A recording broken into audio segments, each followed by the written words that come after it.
kita fokusnya bagaimana kita fokus pada potensi agar meningkatkan rasa percaya diri. Nah, itu tujuan pendidikan inklusif.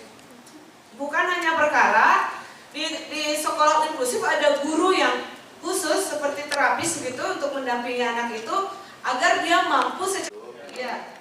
Itu yang apakah kalau kita tidak bisa hitung-hitung matematika kan gampang, masih ada kalkulator, ada di situ apa ya berapa kali berapa lupa. Masih bisa lihat kan di kalkulator. Rasa percaya diri memang bisa diklik pakai kalkulator? Nggak bisa. Nah, itu kita kadang sebagai pendidik harus fokus ke nilai dan karakter apa yang penting gitu ya, bukan ke arah kemampuan-kemampuan yang menampilkan pintar ini adalah begini kata orang lain ya gitu. Tapi kayak rasa percaya diri, rasa aman, terus bisa memberi kesempatan pada anak agar dia yang mungkin merasa kok teman saya cepat bisa bacanya, saya nggak bisa. Nah, kita memberikan tugas yang cocok dengan karakter dia sehingga dia akhirnya merasa oh ya saya bisa, walaupun bisanya dia beda dengan bisanya temennya. Itu dan juga sangat penting di sekolah yang menggunakan nilai-nilai inklusif itu harus mendukung setiap anak, baik yang berkebutuhan khusus dalam masyarakat dan dapat mengatasi segala bentuk pengucilan sosial. Ini berlaku dua sisi menurut saya, bukan hanya masalah masyarakat asli. Intinya gini, di mana di situ ada kelompok masyarakat mayoritas, yang minoritas itu harus disamarata, diadil mendapatkan perlakuan. Bisa terbolak-balik buat diskriminasi. Tapi kalau bapak dan ibu mungkin keras yang lain, saya berbeda, saya merasa sendirian. Nah, yang minoritas ini kan, ya walaupun kenyataannya agama saja di Indonesia itu sensitif sekali ya, masih ada di Pulau Jawa yang sering terdengar gitu ya, yang mau membangun rumah ibadah bermasalah gitu ya, padahal semua orang tahu itu kebebasan hak masing-masing untuk menjalani kehidupannya, berekspresi atas agamanya misalnya. Tidak apa-apa, kejadian buruk jangan kita tiru, kita kesini, kita coba mulai saat ini, dari mulai kita punya kesadaran, kita mulai jalankan, gak harus nunggu dulu kebijakan mendukung, nggak harus menunggu apa kita lakukan di sekolah yang kita dampingi. Kita mulai menerapkan nilai-nilai inklusif. Mau dia pendatang, mau dia asli, mau dia agamanya Islam, Kristen, Katolik, apalagi Buddha, Hindu, dan lain-lain, sama rata saja, nggak ada perbedaan. Mau dia miskin, mau dia agak bau gitu ya. Kalau ada anak kecil paling itu tuh yang rada mengganggu. Aduh, ini belum mandi gitu kan. Tapi perlakuan kita harus tetap sama gitu ya ke mereka. Jangan ada pengucilan.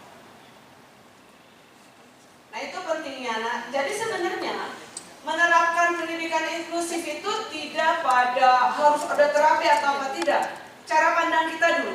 Cara pandang kita dalam menerapkan pendidikan inklusif. Jadi nomor satu, kita sendiri harus bisa mulai belajar menerima keberagaman. Pertanyaan saya, kalau misalnya kita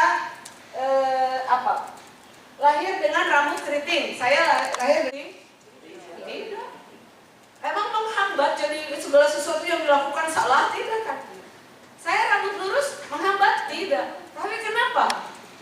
Itu kita semua manusia itu cenderung lihat beda itu jadi masalah. Nah, cara belajar jangan jauh-jauh dengan pasangan sendiri di rumah. Berbeda pendapat sering, kadang bukan masalah, tapi jadi berantem.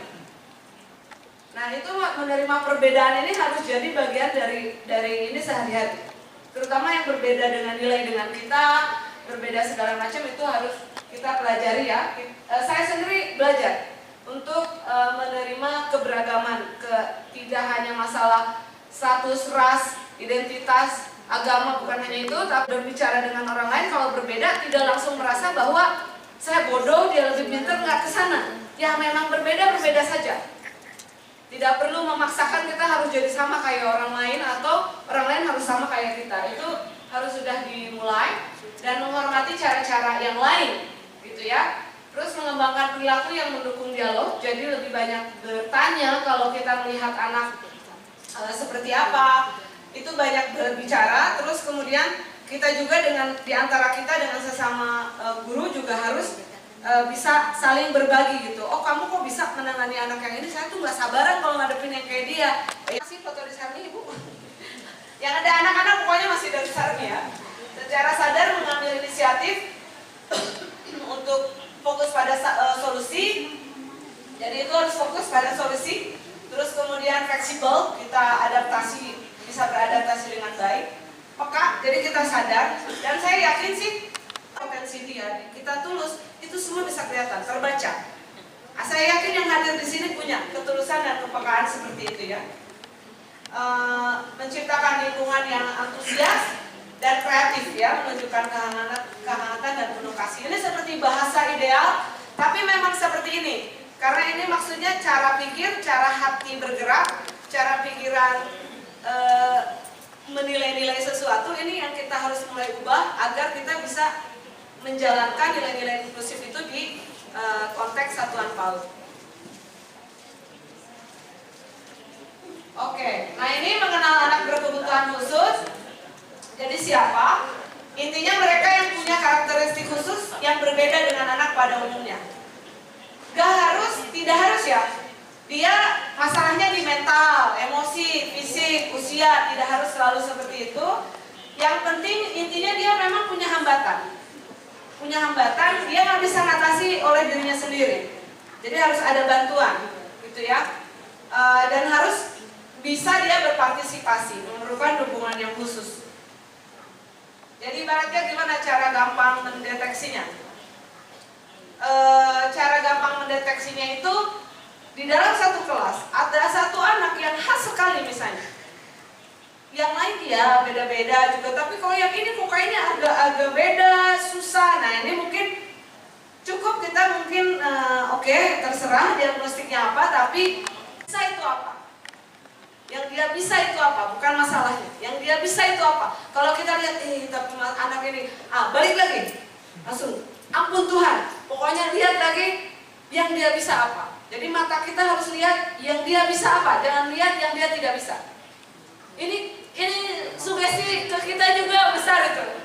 Saya dulu begitu, oke, cukup. Diagnosis itu malah bikin pusing kalau saya ya.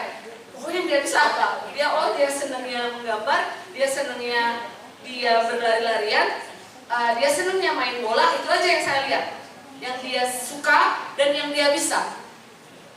Nah, itu harus terus kalau kita mulai melihat masalah gini-gini, ingat lagi. Oke, yang dia bisa apa? Itu lumayan tuh menenangkan, nggak bikin kita stres. Silakan, selamat. Ini juga bisa dipakai cara pikirnya untuk mengatasi di lingkungan kita sehari-hari ya. Bisa ada masih ingat nih, hambatan perilaku. Contohnya, tunalaras. Contohnya seperti apa, ada yang ingat?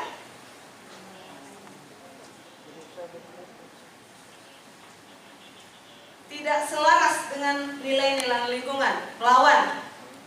Kriminal, anak yang senang mengambil barang, nyuri, berbohong, tapi dia itu berbohongnya nyandu gitu, sampai dia kita tidak tahu, dia sendiri tahu. Tunalaras, jadi dia itu senang melanggar aturan bukan karena dia ingin tahu reaksi lingkungan, emang dia seperti itu sudah. Itu contoh tunalaras. Ada lagi yang ingat di sini? Tidak ada, kalau tidak ada saya jelaskan lagi ya, sedikit saja. Hambatan penglihatan sudah jelas? Jelas ya. Tapi ingat, bukan hanya buta ya.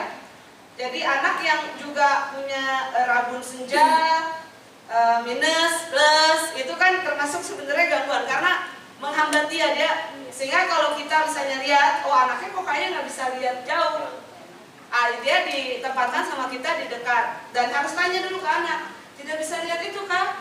Tidak bisa ibu, itu kan ada anak kecil sudah minus ya. Oh sudah, duduk di depan, jadi biar bisa lihat misalnya. Itu contoh sudah inklusif itu. Sederhana tuh, inklusif tuh seperti itu ya. Nah terus hambatan pendengaran tahu juga ya. Ininya juga sama, pendengaran nggak harus selalu sepenuhnya tuli. Nah ini harus dites. Dites THT ke dokter. Jadi kalau anak-anak yang ada hambatan bicara, nomor satu yang harus dilakukan biasanya terapis bicara itu akan minta anaknya dites dulu THT. Nah kalau ternyata pendengaran dia aman, tapi kok susah bicara, lihat lagi organ-organnya. Jadi itu orang-orang ahli itu yang tahu prosesnya. Nah kemudian hambatan daya pikir. Oh saya termasuk kah? Saya sipit juga, tidak ya. Jadi dia yang bentuk mukanya sama. Tadi ada yang pakai, ingat nggak di video yang mana? Yang pakai kerudung, betul. Bu Nonce 100. Itu yang Down syndrome. Tapi itu Down syndrome yang fungsinya mungkin IQ itu dia tidak di bawah. Jadi dia masih bisa mengikuti kegiatan sekolah, walaupun mungkin lebih lambat daripada yang lain. Hambatan fisik motorik, nah itu ada polio, tahu ya? Atau nada saya berarti salah satu, ada yang cacat, begitu, ada tangsi. Itu adalah yang seperti ada kecacatan, tapi bukan karena dia cacat tangannya atau habis jatuh dari pohon atau mungkin ini biasanya dari lahir, tapi itu karena ada putus di sel-sel dia di otak belakang bagian yang gerak motorik. Jadi dia nggak bisa diterapi untuk dikembalikan jadi normal, tidak bisa dari sananya. Jadi anaknya kadang begini. Oh tahu yang jenius yang duduk di kursi roda, Stephen Hawking? Ya. Nah itu cerebral palsy ya.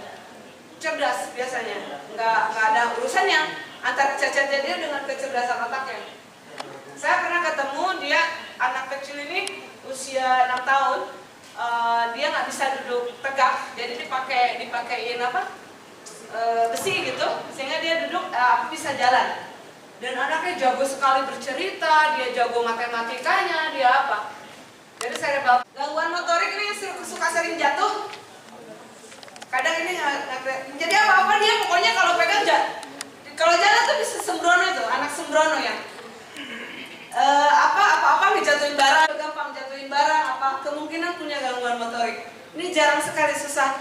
Kita anggapnya normal. Padahal itu gangguan motorik kalau sepanjang hidup dia dialami itu. Ada yang sembrono, yang gampang apa-apa jatuh. Kalau jalan terlalu jauh jatuh gitu atau nabrak gitu. Itu ada yang sembrono seperti itu. Kita lihatnya itu gangguan motorik karena terjadi dan lama ya. Itu tidak hilang juga.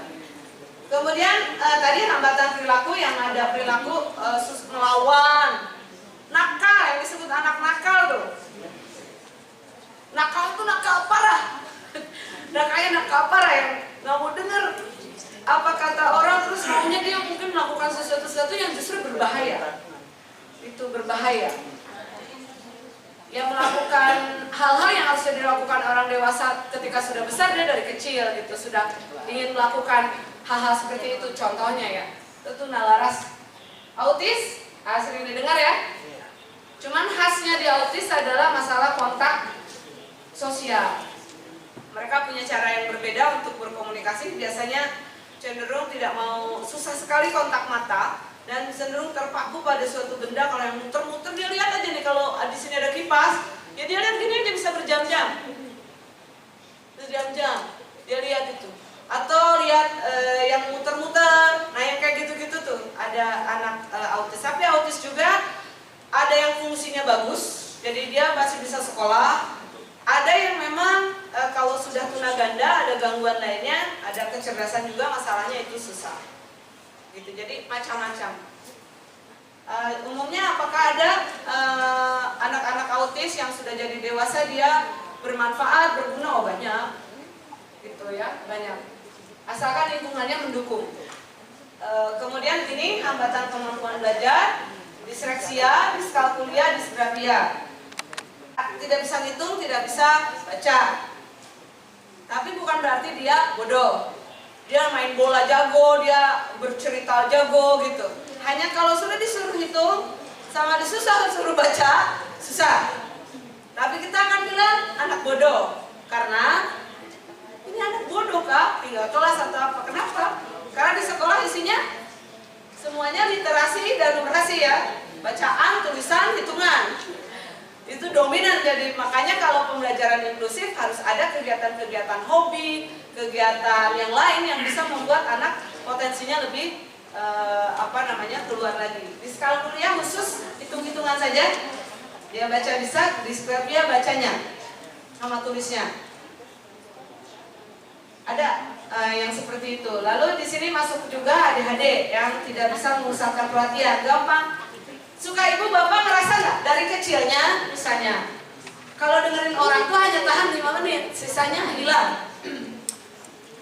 Ada saya ketemu teman-teman kerja yang saya ngomong udah panjang lebar, dia hanya tahu yang di awal dan di ujung saja, tengah-tengah hilang, masuk jurang. Nah, kemungkinan ada ADD, ada gangguan pemusatan perhatian, tapi bukan yang hiperaktif ya, dia diam, terlihat menyimak, tapi sudah ketika ditanya balik, tadi saya ngomong apa, intinya saja. Nah, tapi anaknya jago, mendesain, grafis, itu jago. Suruh saja mendengarkan, dia hilang, fokus. ADHD yang hiperaktif ya, udah susah memusatkan perhatian, banyak bergerak pula ya. Tidak ada yang dia suka, tidak suka, pokoknya anaknya bergerak terus. Hambatan karena kelebihan potensi ini termasuk ya kebutuhan khusus, karena menangani ini juga harus khusus. Kalau dia terlalu cerdas, terlalu berbakat, terlalu banyak bisanya, itu kan juga membuat teman-teman lainnya nggak mau berteman. Dia menang terus kalau main. Tidak ada. Itu akhirnya suka mengganggu.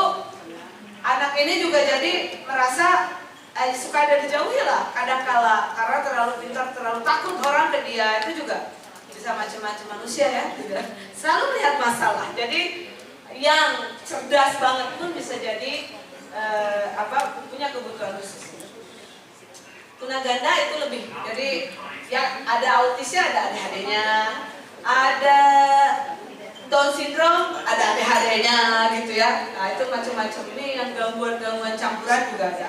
Tapi jangan khawatir, tetap angkanya dia di bawah 10%.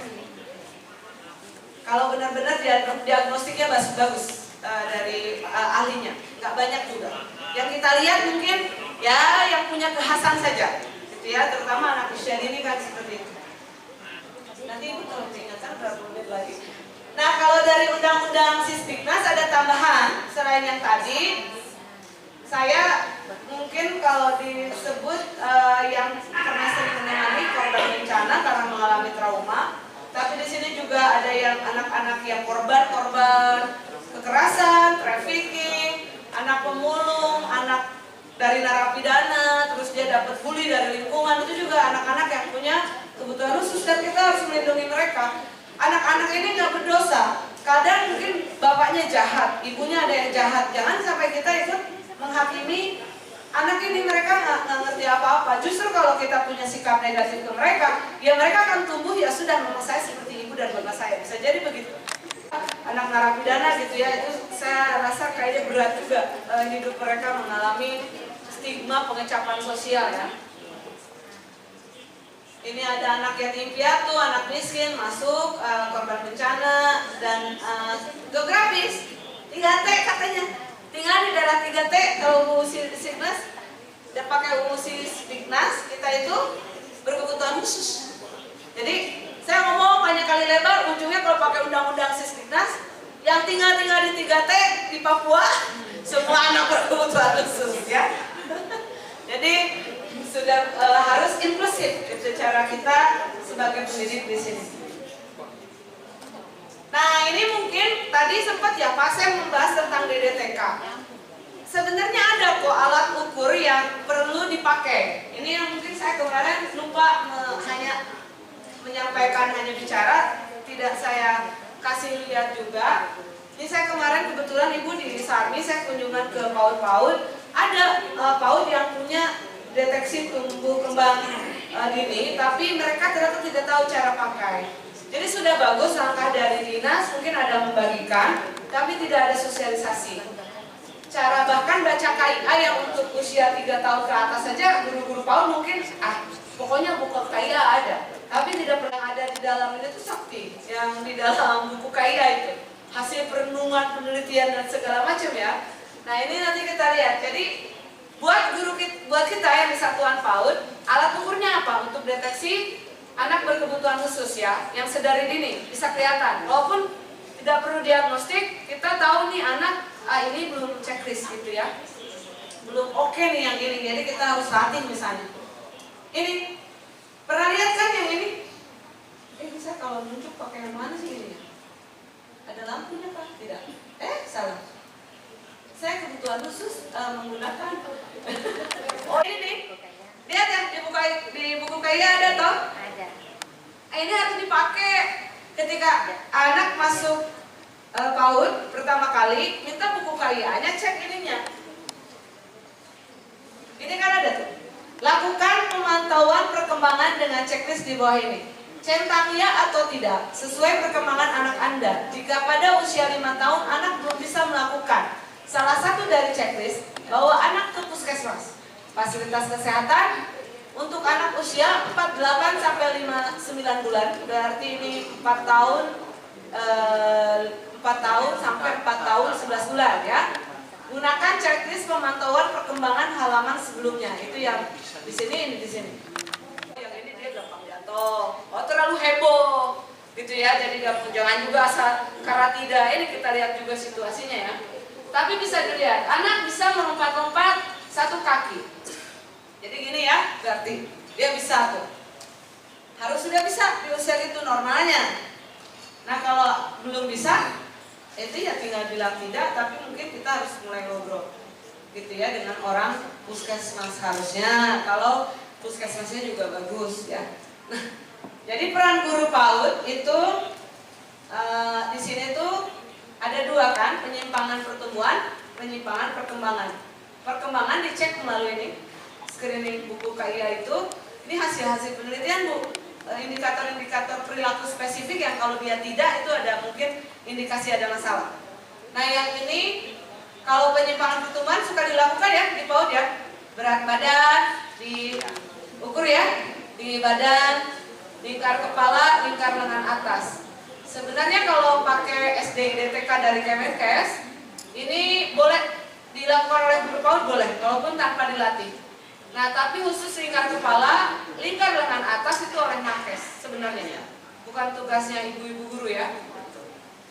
Dan harus rutin dilakukan. Ini bisa melihat penyimpangan pertumbuhan. Karena kalau stunting, kejadiannya, nah itu juga kebutuhan khusus. Harus ada perlakuan khusus, PMT, makan gratis dan lain sebagainya mungkin harus dikasih. Nah, ini penyimpangan perkembangan ini, KPSP ini namanya, dari SD DTK itu ada di buku KIA. Ini idealnya dilakukan 6 bulan menurut aturan dari Kemenkes, bukan dari kita ya. Itu 6 bulan oleh Nakes. Tapi kenyataannya PAUD-PAUD di daerah ibu suka dikunjungi puskesmas untuk dicek DTK-nya. Iya, pernah. Ada? Iya. Ada, pernah bulan. Oh, mantap, Kota Jayapura berarti bisa jadi contoh baik di TK ya, TK. Itu sudah bagus. Bagi yang belum, ini harus dikumpulin. Puskesmas kumpulin. Mungkin di Asmat itu dulu bikin MOU tuh sampai segala bikin MOU, puskesmas wajib datang. Padahal sudah tupoksi. Tapi mungkin ini peran Bunda PAUD, Pokja Bunda PAUD bisa mengundang dan bertemu untuk membahas ini. Nanti bagi peran, mana yang dilakukan petugas kesehatan, mana yang dilakukan guru PAUD. Berarti PR kita nanti di saat ini ya. Oh iya, siap. Penanganannya ini saja, fokus pada potensi tadi saya ulang-ulang, yang dia bisa, yang dia suka, bukan pada hambatannya. Nggak mudah loh, setting otak kita ini kan defaultnya, bawaan lahirnya cenderung lebih sensitif, lebih mudah berpikir kalau negatif. Makanya kita lebih senang cerita dari mendengar cerita buruk daripada cerita baik. Sibuk, dia berantem kenapa ya? Ini karena memang bawaan otak kita. Ya. Ibu boleh bantu bacakan? Boleh berdiri di sini juga. Maria mengalami disabilitas intelektual. Dia sudah berusia 6 tahun, tetapi semua kemampuan dan perilakunya seperti anak usia jauh atau kurang responsif, pendiam dan terlihat dijauhi oleh teman-temannya. Maria baru bisa mengenali huruf dan angka, tidak bisa membaca apalagi berhitung sederhana. Di sisi lain, meskipun dia tidak bisa menceritakan isi bacaan tersebut, dia mengenali benda-benda yang ada di dalam buku bacaan. Pertanyaan atau aksinya? Ada yang bisa jawab, boleh menjawab. Kalau dari contoh kasus ini, berarti kita harus melihat kelebihannya, bukan kekurangannya. Jadi di sini dia tidak bisa membaca lebar itu, sedangkan Maria suka sekali membersihkan ruangan. Jadi kalau dia suka membersihkan ruangan, berarti kelebihannya itu untuk dia bisa membersihkan ruangan itu yang kita push. Maksudnya kita ini, jadi di ruangan itu mungkin nanti bisa kita tulis, misalnya lemari, kita tulis kata lemari gitu. Jadi mereka nanti dia sambil belajar kata, ya, sambil belajar kata. Jadi di setiap ruangan yang itu, jadi kita ini kan dia untuk belajar sambil membersihkan ruangan. Ya, sambil karena dia kan katanya suka membersihkan ruangan. Jadi alat-alat pembersihnya juga kita tulisin, kita buat kata misalnya sapu, kita bikin sapu, alat pel kita bikin alat pel, kamoceng kita bikin plus kamoceng, gitu. Kalau itu Maria juga suka dengan buku-buku bacaan yang banyak gambarnya. Jadi kita ini kan juga dengan buku-buku cerita yang lebih banyak gambar. Nah, nanti dari gambar itu dia bisa menceritakan walaupun dia tidak bisa membaca, tetapi dari gambar itu dia bisa menceritakan. Tahu kan? Yang di awalnya. Ya memang kalau cerita harus diceritakan hambatannya apa. Nah, ada kadang orang cenderung ketika lihat itu biar dia bisa baca, dia begini nggak perlu kita lihat seperti Ibu bilang, dia bisa merapikan barang-barang, kenalkan di situ tanpa kita memaksakan, dia juga harus segera bisa mengenali itu huruf-huruf itu. Kan lama-lama bisa, mungkin buat Maria ini orang lain 3 bulan sudah bisa, mungkin buat Maria ini 3 tahun baru bisa jadi begitu. Tergantung dari berapa besar. Cuman kita lihatnya kan bersih-bersih ada manfaatnya? Ada. Buat Maria ada manfaatnya? Ada. Kan sudah ada gunanya. Ngapain kita terlalu ini dengan standar baca tulis hitung itu ya, gitu. Jadi lihat seperti itu. Ya Bu, sebentar lagi hanya ini kan itu kan kalau kekerasan kemana? Biasanya rujukannya harusnya dinasnya kemana? Perlindungan anak gitu ya, sosial, yang preventif kemana, kuratif kemana, kan dinas sosial dengan DP3A tuh berbagi itu ya. Tapi kalau ABK yang tadi misalnya hambatan belajar apa itu fokusnya ke Dinkes. Makanya orang Dinkes yang orang puskesmas yang melakukan DDTK. Dan mereka itu harusnya mendapatkan pelatihan-pelatihan secara rutin dari Kemenkes untuk bagaimana melakukan screening, gitu ya. Jadi sudah harusnya bisa, mudah-mudahan. Kalau tidak ada ya kita ini toh. Nah itu sudah sesi saya. Mudah-mudahan waktunya masih ada untuk tanya jawab. Baik, terima kasih banyak. Saya serahkan ke ini. Saya geli melihat muka saya sendiri, jadi kita saya ke awal saja. Saya suka geli ya, kenapa saya mau coba kayak gitu, tapi sudah ini saja. Di sini saja Bu. Oke, tepuk tangan buat narasumber kita. Ya, terima kasih atas kehadiran. Kita masih punya waktu. Mungkin tadi saya sempat izin keluar sholat. Yang saya mau tanyakan begini Bu, terkadang kita melihat anak-anak ABK di lingkungan sekitar PAUD kita atau di rumah kita, di lingkungan rumah kita, ya. Bagaimana menimbulkan awareness atau kepedulian orang tua terhadap anak itu sendiri, biar dia bisa mau masuk PAUD atau biar dia bisa mendapat layanan sesuai dengan haknya seperti itu. Kadang-kadang kita kasihan guru PAUD, tapi kita bingung mau kemana. Nah, setelah saya mengikuti kegiatan ini, bahwa tadi kan sudah disampaikan tahap-tahapannya untuk bagaimana supaya menginisiasi anak itu bisa mendapat layanan yang sesuai dengan kebutuhannya. Nah, bagaimana sebagai pendidik ya, kebetulan saya dari Hipoli, bagaimana kita membantu ibu tersebut supaya dia tuh paham bahwa anaknya ini memang punya hak untuk mendapatkan intervensi pendidikan, walaupun dia dengan posisi ada istilahnya anak dengan spesial need atau anak dengan kebutuhan khusus seperti itu. Terima kasih dari saya. Orang tuanya atau umum saja? kebetulan ada anak saya, anak asuh saya. Di lingkungan sekitar itu ya. Kayak di lingkungan Di tempat saya itu mereka pedagang buah, pedagang. Jadi anak itu kalau mamahnya pergi jualan dititipkan di sekolah walaupun udah 7 tahun. Saya bilang nggak apa-apa Bu, biar dia main di PAUD walaupun dia usianya udah lebih besar karena harusnya sudah 7 tahun. Ya, dia harusnya sudah di SD, tapi ya itu mamahnya sepertinya kurang care dan kita juga aduh bagaimana ya, kita juga ada kepedulian Bu, ada rasa bagaimana mau bantu, cuman kita nggak tahu nih. Ini juga nggak nanya ya. Iya. Ibunya juga, Bu, saya masukkan ini anak saya, silakan Bu, Ibu kenapa nggak dari kemarin-kemarin, saya bilang begitu. Habis nanti diejek-ejek temannya, nanti di ini dengan teman-temannya, orang tuanya itu apa nggak peduli. Nah, bagaimana kita menumbuhkan awareness atau kepedulian orang tua itu terhadap kondisi anak itu. Terima kasih. Ya, jawaban buat orang tua intinya pertemuan. Nah, cuman kan ini jawaban langsung ideal ya, setelah seorang tua memulai. Ya bagaimana? Kan begitu. Kalau untuk yang lingkungan sekitar, kita kan kita pendidik tapi juga tokoh lah di tempat itu ya. Kita harus tahu selain berdagang, orang tua ini berkumpul di mana? Menitipkan pesan, mengajak ibu-ibu itu atau orang tua di sekitar berkumpul bersama. Dan ibu menawarkan topiknya, kita akan membahas ini di sini, begitu.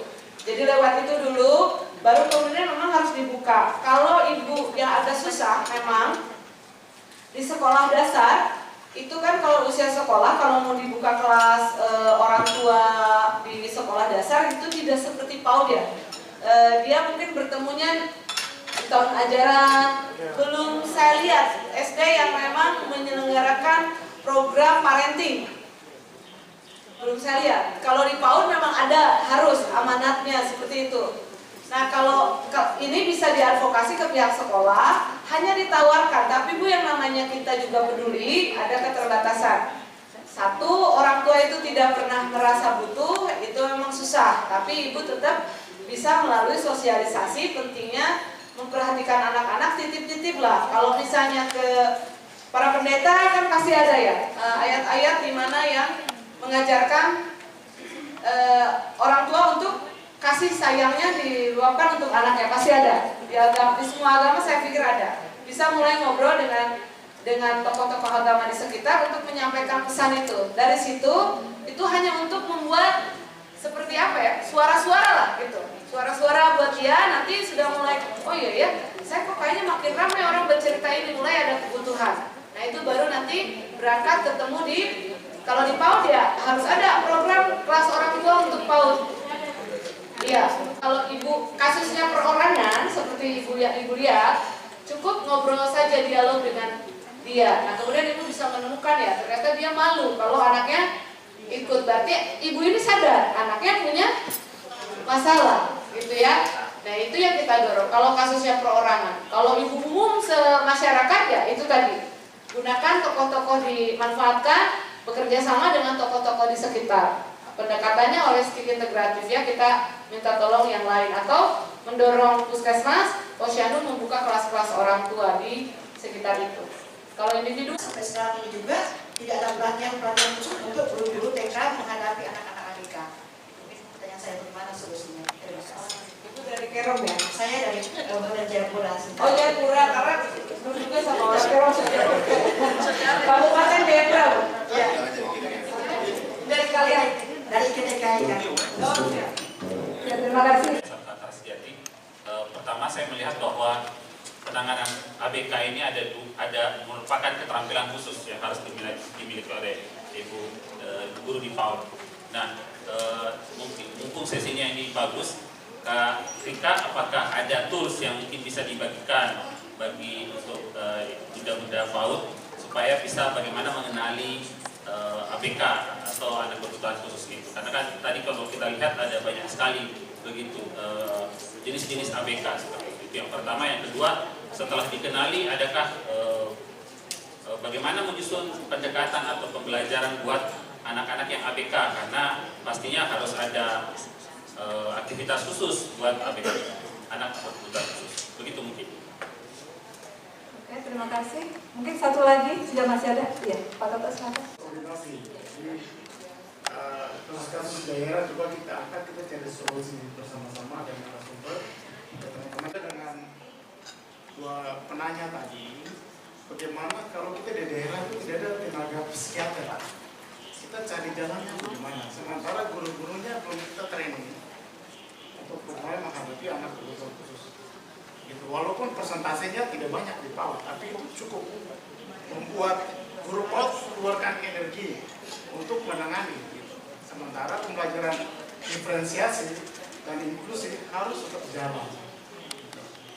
Itu pertama. Yang kedua, jujur saja, perkembangan IT hari ini itu juga menjadi satu gangguan anak berkebutuhan khusus. Orang tua hari ini sibuk dengan pekerjaan, dengan banyak kegiatan, mereka kasih biar anak nyaman dengan handphone, dengan televisi, pada yang dia suka. Ini guru PAUD tambah bebannya, ditambah pekerjaan. Ini saya mau kasih value nilai ini lewat kurikulum, RPPH, RPPN. Tapi waktu bermain, wah luar biasa, jago-jagonya keluar. Sampai guru kadang menurut dananya, kadang kalau di Papua bicara mulai dari do, re, mi sampai oktav yang paling tinggi. Jadi yang kuliah suaranya jadi naik, gitu toh. Gitu. Ini jadi hal-hal di daerah yang mungkin apalagi Dinas tidak tahu, yang Bupati juga tahu, udah tahu juga mungkin kadang belum tangkap di sana, tapi guru PAUD harus menanganinya, gitu. Biar di forum ini kita bicara, kita cari solusi sama-sama kan. Sebab kadang kurikulum sudah dibuat, tapi meleset. Guru juga harus bisa, jadi latihan lain, mainnya juga harus lain, karena sesuai dengan kondisi yang ada. Terima kasih.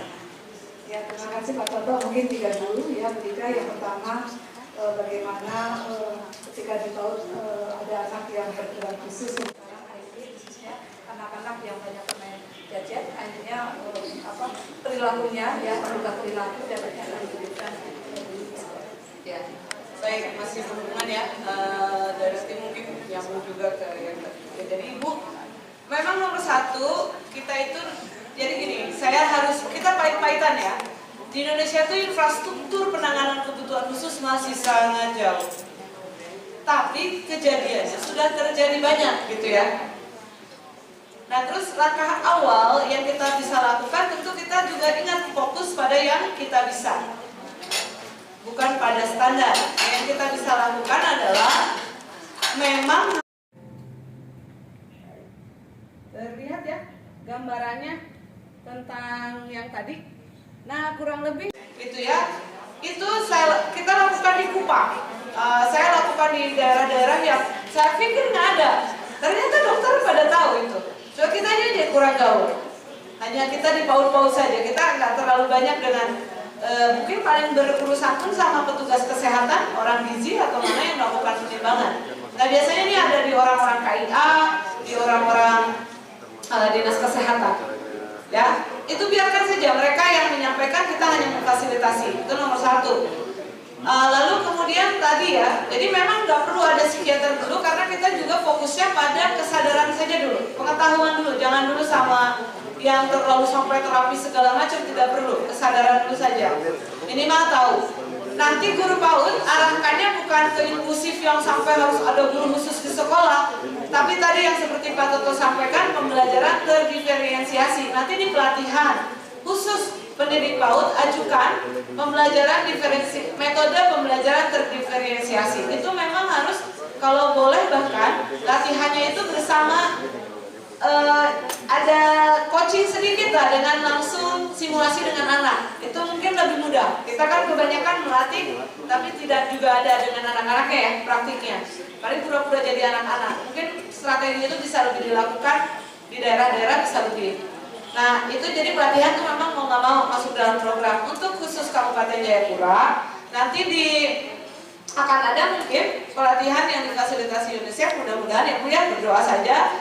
Jadi PAUD berkualitas itu akan disampaikan. Nah mungkin di situ kesempatannya guru-guru PAUD dikumpulkan, gitu. Minimal guru-guru yang memang punya kriteria khusus yang bisa ditempatkan oleh daerah, mungkin tidak semuanya, tapi mereka yang kira-kira kalau guru ini dikasih, dia mewakili PKG juga. Jadi kalau bisa setelah dia dilatih dia bisa kasih tahu lagi ke temannya dan difasilitasi. Jangan kemana-mana walaupun ini tuh, waduh, itu urusan klinis, urusan orang kesehatan. Nah, nyambung ke pertanyaan Pak Ambar ya, tentang toolsnya. Jadi di buku KIA memang banyak ada, jadi SDDTK itu di situ tuh ada screening yang penyimpangan perkembangan, ada juga tools untuk gangguan autis, pengenalan awal ya, ada untuk autis, ada bukunya tuh tebal banget, gitu ya. Kalau mau baca bisa aja baca, itu kan bisa dibaca oleh umum. Cari di googling SDDTK. Salah mengecap coba. Bisa kita bilang ke orang tuanya, ibu kayaknya anak ibu nih kayak autis ya. Orang tua kaget setengah mati bagaimana? Sudah langsung down. Padahal ternyata anak itu memang mungkin lagi lapar saja tidak mau lihat. Waktu itu dia mungkin moodnya atau perkembangan emosinya sedang ada masalah dalam kurun waktu 1 bulan. Lama-lama dia bisa kontak mata. Bisa jadi begitu. Jadi harus hati-hati. Tapi yang bisa dilakukan adalah undanglah orang puskesmas dan Dinkes. Biasanya orang KIA yang banyak tahu tentang ini sama gizi di SDDTK. Jadi mudah-mudahan itu menjawab. Ada yang terus? Oh iya, bagaimana cara belajarnya? Cara belajar menggunakan bahan ajarnya. Itulah kenapa pendekatan pembelajaran yang sekarang di kurikulum Merdeka diulang-ulang kan, menggunakan permainan yang menyenangkan, bermakna. Tidak duduk, kebayang ya, anak yang disleksi diskalkulia, misalnya punya potensi itu, kasih LKS, duduk, selesai. Kebayang dia punya ruang untuk, kita langsung nilai anak ini susah sekali. Padahal kitanya yang menyediakan alat permainannya itu aja.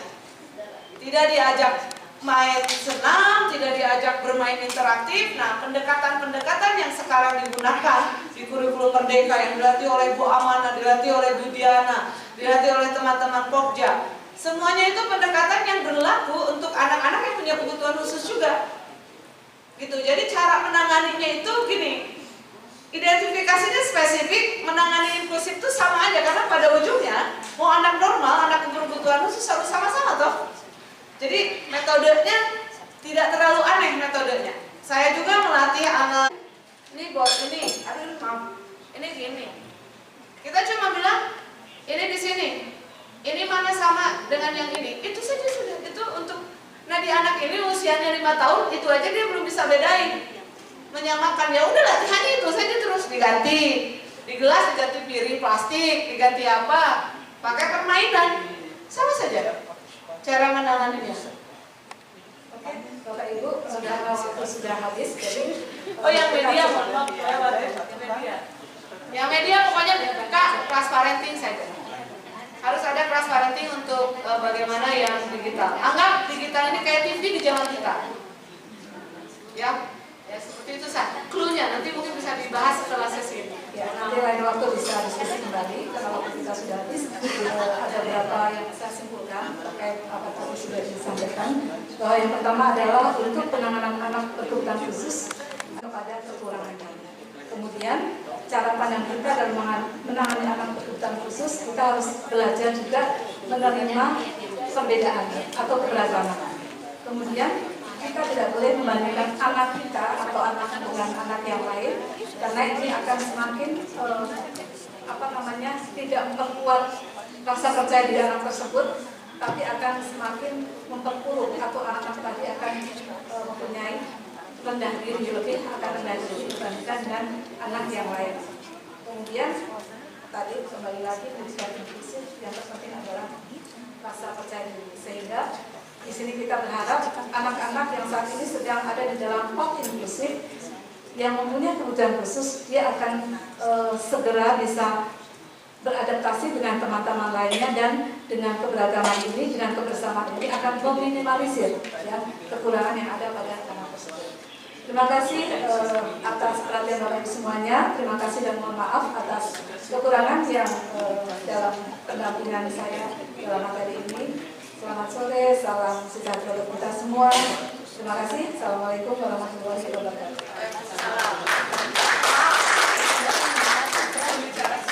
Sudah sehat. Bagaimana dengan pengelola yang sembunyi-sembunyi? Hampir semua hal. Mohon dijelaskan.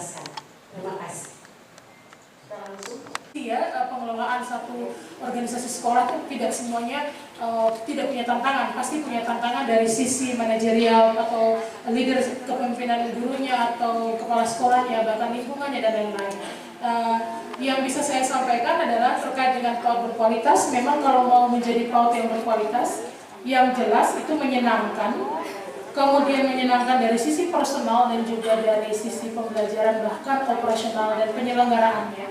Maka itu harus konsisten dan kalau misalnya karena ada bunda-bunda PAUD di sini, kemudian ada Pokja PAUD-nya juga, maka alangkah baiknya dilakukan semacam monitoring dan evaluasi dalam program kerja.